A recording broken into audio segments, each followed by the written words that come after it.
صل على محمد وآل محمد.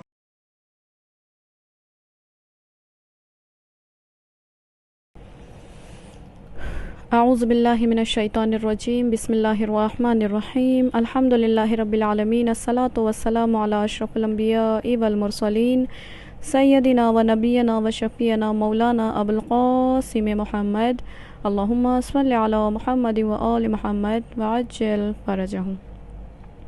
بسم اللہ الرحمن الرحیم. الف لام میم ذالک الکتاب لا ریب فیہ ھدی للمتقین الذین یؤمنون بالغیب ویقیمون الصلاة ومما رزقناہم ینفقون. صدق اللہ العلی العظیم. اللہم صل علی محمد و آل محمد وعجل فرجہم. معزز سامعین، السلام علیکم ورحمۃ اللہ وبرکاتہ. خدا کا کروڑوں شکر ہے کہ جس نے ہمارے اور آپ کے قلوب کو محبت اور مودت اہل بیت سے منور اور پر کیا ہوا ہے. وہ خاص کرم، وہ خاص عنایتیں، وہ خاص عطائیں جو پروردگار اپنے خاص بندوں پر کرتا ہے، انہی عنایتوں میں سے اللہ سبحانہ و تعالیٰ نے ہم پر اور آپ پر اپنی نظر کرم کی ہوئی ہے کہ جس کے تحت ہم اور آپ اہل بیت کے شیدائی ہیں، محب ہیں، ماننے والے ہیں، چاہنے والے ہیں. اور الحمدللہ محبت اہل بیت کے سہارے سے مولا کائنات امیر المؤمنین علی ابن ابی طالب علیہ الصلاۃ والسلام کے جملات سے ہم استفادہ اٹھا رہے ہیں کہ پچھلے ایپیسوڈ میں ہم نے عرض کیا تھا کہ جب مولا کے چاہنے والے نے مولا سے کہا کہ مجھے متقین کی صفات کے حوالے سے بیان کریں، تو مولا نے تو پہلے منع کیا کہ آپ کے اندر وہ سکت، وہ برداشت نہیں ہے جو اللہ سبحانہ و تعالیٰ نے متقین کی صفات کے حوالے سے بیان کیا ہے. جب چاہنے والے کا اصرار بڑھا تو مولا نے فرمایا کہ متقین کے اندر کیا کیا خصوصیات ہونی چاہیے، کیا کیا کوالٹی ہونا چاہیے، کیا کیا اچھائیاں ہونا چاہیے. انہی میں سے چند جملات میں آپ کے سامنے آج عرض کروں گی کہ متقین کی صفت حلال مشکلات مولا متقیان امیر دو جہاں کی نظر میں کیا ہے. آیا متقی فقط نمازی بندے کا نام ہے؟ یعنی جو نماز پڑھ لیتا ہے وہ متقی ہو جاتا ہے، جو روزہ رکھتا ہے وہ متقی ہو جاتا ہے، جو اللہ کی عبادتیں کر لیتا ہے گویا وہ متقی ہو جاتا ہے؟ اگر یہ تمام چیزیں انسان کو متقی کے زمرے میں داخل کرتی ہیں تو اگر یہ تمام چیزیں یعنی نماز پڑھنا متقین کے زمرے میں شامل کرتی ہیں، یا نماز شب پڑھنا متقین کے زمرے میں شامل کرتی ہیں، تو یہ تمام چیزیں اگر متقین کے زمرے میں انسان کو شامل کرتی ہیں تو میرے ذہن میں ایک بات آ گئی. میں وہ بات یہاں پر آپ حضرات کے سامنے عرض کر دوں کہ فقط عبادت الہی متقین کے زمرے میں انسان کو شامل نہیں کرتی. اگر فقط نماز متقی بنانے کے لیے کافی ہوتی، اگر نماز شب پڑھنا انسان کو متقی بنانے کے لیے کافی ہوتا، تو ہم اگر تاریخ کا جائزہ لیں، اگر ہم تاریخ کا مطالعہ کریں تو ہمیں نظر آئے گا کہ واقعی کربلا میں جس نے مولا حسین علیہ الصلاۃ والسلام پر حملہ کیا ہے، یا جس نے مولا امام حسین علیہ الصلاۃ والسلام کو شہید کیا ہے، اب تاریخ دیکھیں کہ کربلا کے میدان میں امام حسین علیہ السلام کو جو لوگ شہید کرنے کے لیے آئے ہوئے تھے، یعنی جو مولا کو شہید کرنا چاہتے تھے، ان میں بہت سارے ایسے تھے جو نمازی تھے، جو نماز پنجگانہ کے پابند تھے، جو نماز شب کو پابندی سے پڑھا کرتے تھے. اللہ اکبر. یعنی عبادت الہی فقط انسان کو متقی نہیں بناتی جب تک کہ حقیقی معنوں میں امیر المومنین امام المتقین کی معرفت اس کے دل میں نہ ہو جائے. اور شاید یہی وجہ ہے کہ امام علی علیہ الصلاۃ والسلام نے متقین کی صفات کے حوالے سے کیا خوب فرمایا ہے کہ یعنی متقین کی صفات میں سے ایک صفت مولا یہ فرماتے ہیں کہ جو اللہ نے ان کے لیے لکھ دیا ہے، یعنی اللہ نے جو جنت میں جو چیزیں ان کے لیے لکھ دی ہیں تو وہ اس جنت کے شوق سے اللہ کی عبادتیں اس طریقے سے کرتے گویا وہ جنت کی نعمات کو اپنی آنکھوں سے دیکھ رہے ہیں.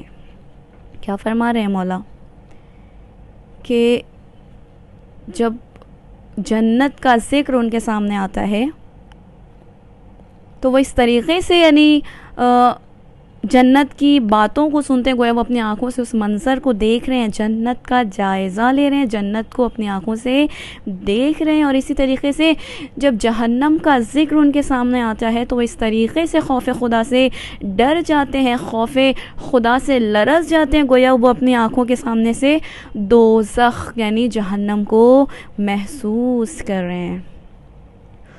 اور ان کی صفات میں سے ایک صفات یہ ہوا کرتی ہے کہ ان کے دل ہمیشہ غمزدہ اور محزون ہوا کرتے ہیں، اور وہ جسمانی اعتبار سے ہمیشہ لاغر اور کمزور ہوا کرتے ہیں. اور سب سے بڑی خوبی اور سب سے بڑی خصوصیت جو مولا نے بیان کی ہے وہ یہ ہے کہ دوسرے لوگ ان کے بارے میں یعنی شر اور ایذا سے محفوظ رہتے ہیں. بہت بڑی بات ہے.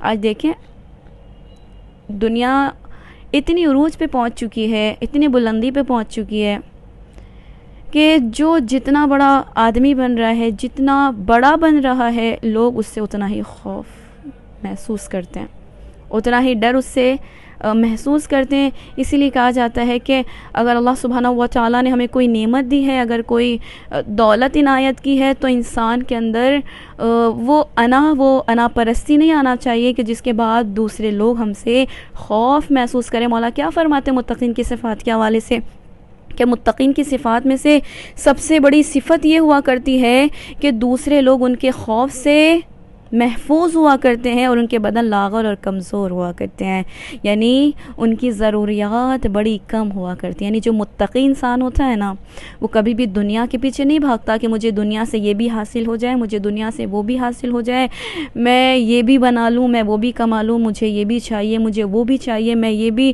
اپنی آسائش کے لیے یہ بھی مقرر کر لوں، میں اپنے عیش و آرام کے لیے وہ بھی ان چیزوں کو بھی مہیا کر لوں کہ جس کے ذریعے سے میری زندگی سکون اور اطمینان میں بسر ہو جائے. متقین کی صفات کے حوالے سے مولا نہج البلاغہ میں فرماتے ہیں کہ ان کی ضرورتیں کم ہوا کرتی ہیں. اگر وہ کسی چیز پر غور کرتے ہیں تو فقط آخرت کی چیزوں پر، کہ کون سی چیز ہمیں خدا تک پہنچائے گی، کون سی چیز ہمیں خدا سے دور کر دے گی. یعنی ان کے ذہن و گمان میں بس یہی چیز ہوا کرتی ہے کہ میں ایسے اعمال انجام دوں کہ جس کے بعد میرا خدا مجھے پسند کرنے لگے. یعنی وہ دنیا کو اپنی ٹھوکروں میں رکھتے ہیں. اللہ اکبر. یعنی وہ کیا کرتے ہیں مولا کی نظر میں؟ مولا کیا فرماتے ہیں کہ ان کی ضرورتیں کم ہوتی ہیں اور وہ اپنی نفسانی خواہشات سے بری ہوا کرتے ہیں. یعنی وہ اپنے نفس کو اپنا قیدی بناتے ہیں. اللہ اکبر. کیا فرما رہے ہیں میرا مولا؟ مولا کہہ رہے ہیں کہ جو متقی افراد ہوتے ہیں وہ کبھی بھی اپنے نفس کے غلام نہیں ہوا کرتے. مولا فرماتے ہیں کہ جو متقی افراد ہوا کرتے ہیں ان کا نفس ہمیشہ ان کا قیدی اور ان کا غلام ہوا کرتا ہے. اور پھر مولا فرماتے ہیں کہ متقین کی صفات یہ ہوا کرتی ہے کہ وہ دنیا کی چند لمحوں کی تکلیفوں کو برداشت کرتے ہیں، چوں اور چھرا نہیں کرتے، تاکہ وہ آخرت میں اللہ سبحانہ و تعالیٰ کی عظیم نعمتوں سے استفادہ اٹھا سکے. بہت بڑی بات ہے. یعنی متقین کے حوالے سے مولا کیا فرما رہے ہیں کہ جب دنیا میں اللہ سبحانہ و تعالیٰ اسے کسی آزمائش میں مبتلا کرتا ہے تو وہ اس آزمائش میں صبر اور شکر سے کام لیتا ہے تاکہ وہ آخرت کی عظیم نعمات سے استفادہ کر سکے. یہی تو متقین کی صفات ہے کہ جب کوئی بندہ اللہ سبحانہ و تعالیٰ کی طرف سے دی ہوئی بلا میں گرفتار ہو جاتا ہے تو یہی وہ لمحہ ہوتا ہے کہ جب اللہ سبحانہ و تعالیٰ اپنے بندوں کو پرکھنا چاہتا ہے، اپنے بندوں کو دیکھنا چاہتا ہے کہ یہ چند لمحات کے مشکلات میں میرا بندہ صبر و شکر اختیار کرتا ہے یا کفران نعمت. جب اللہ سبحانہ و تعالیٰ کی بلا میں بندہ ملوث ہو جاتا ہے، گرفتار ہو جاتا ہے، تو یہی وہ لمحہ ہوتا ہے کہ جب خدا اپنے بندوں کو دیکھنا چاہتا ہے کہ میرا بندہ ان لمحات میں کیا کرتا ہے، اپنے خدا کا شکر کرتا ہے، صبر کرتا ہے یا ان مصیبتوں سے پریشان و اضطراب ہو کر واہ ویلا مچا دیتا ہے۔ اور شاید یہی وجہ ہے کہ اللہ سبحانہ و تعالیٰ متقین کے لیے، یعنی جب بھی اللہ سبحانہ و تعالیٰ انہیں کچھ بھی عطا کرتا ہے تو وہ تمام متقین افراد اپنے لیے ان تمام چیزوں میں خیر اور بھلائی دیکھتے ہیں کہ اللہ نے ہمیں اس چیز میں اللہ نے ہمارے لیے بھلائی رکھی ہے، چاہے وہ مصیبت ہو چاہے وہ پریشانی ہو۔ اس کے بعد اللہ جب اپنے مخلص بندوں کو آزما لیتا ہے تو پھر انہیں آخرت میں جنت نعیم سے سرفراز کرتا ہے۔ اور شاید خدا قرآن مجید میں ارشاد فرما رہا ہے کہ وَقِيلَ لِلَّذِينَ اتَّقَوْا مَاذَا أَنزَلَ رَبُّكُمْ قَالُوا خَيْرًا لِلَّذِينَ أَحْسَنُوا فِي هَذِهِ الدُّنْيَا حَسَنَةٌ وَلَدَارُ الْآخِرَةِ خَيْرٌ وَلَنِعْمَ دَارُ الْمُتَّقِينَ جنات عدن يدخلونها تجری من تحتها الانہار لهم فیہا ما یشاءون کذالک یجزی اللہ المتقین۔ کیا کہہ رہا ہے خدا فرما رہا ہے کہ اور متقی لوگوں سے کہا جائے گا کہ تمہارے رب نے کیا نازل فرمایا ہے، تو وہ کہیں گے، یعنی متقین افراد کہیں گے کہ اللہ سبحانہ و تعالیٰ نے ہمارے لیے بھلائی نازل فرمائی ہے۔ اور پھر خدا کہہ رہا ہے کہ جنہوں نے اس دنیا میں بھلائی کی ان کے لیے بھلائی ہے، یعنی جنہوں نے اس دنیا میں نیکی کی ہوگی ان کے لیے آخرت میں نیکی ہے، جنہوں نے اس دنیا میں دوسروں کے ساتھ بھلائی کی ان کے لیے آخرت میں نیکی ہے، جنہوں نے اس دنیا میں کسی کی ہیلپ کی آخرت میں ان کے لیے مدد ہے۔ پھر خدا فرما رہا ہے کہ ان کے لیے بھلائی ہے، بے شک آخرت کا گھر سب سے بہتر ہے، اور بے شک یہ گھر کیا ہے، پرہیزگاروں کا گھر ہے، اور یہی اچھا گھر ہے۔ اور پھر فرما رہا ہے خدا کہ ہمیشہ رہنے کے باغات ہیں، یعنی یہاں پر ایسے باغات ہیں کہ جو ہمیشہ رہیں گے، اور جن میں وہ داخل ہوں گے جو کیا ہے، متقی افراد ہیں، اور ان کے نیچے سے نہریں جاری کی جائیں گی۔ ان کے لیے ان باغوں میں وہ تمام چیزیں موجود ہیں، یعنی وہ جو چاہیں گے وہ باغوں میں وہ تمام چیزوں کو اللہ مہیا کر دے گا کہ جو متقین پسند کرتے ہیں، جو متقین چاہتے ہیں۔ اللہ پرہیزگاروں کو ایسا ہی صلا دیتا ہے۔ کیا کہہ رہا ہے خدا؟ کذالک یجزی اللہ المتقین، کہ یہی متقین کی جزا ہے، جو متقی افراد ہیں ان کے لیے خدا کہہ رہا ہے کہ دنیا میں اگر انہوں نے صبر کیا ہے، دنیا میں اگر انہوں نے بھلائی کی ہے تو آخرت میں بھی ان کے لیے بھلائی ہے۔ اور پھر خدا کہہ رہا ہے کہ جنت میں ایسی نہریں جاری کی جائیں گی کہ جس کے نیچے سے وہ تمام چیزیں موجود ہوں گی جو متقی افراد پسند کرتے ہیں، جو متقی افراد چاہتے ہیں، اور یہی متقین کا گھر ہے، اور یہی متقین کے لیے بہترین جزا ہے جسے اللہ سبحانہ و تعالیٰ نے متقین کے لیے قرار دیا ہے۔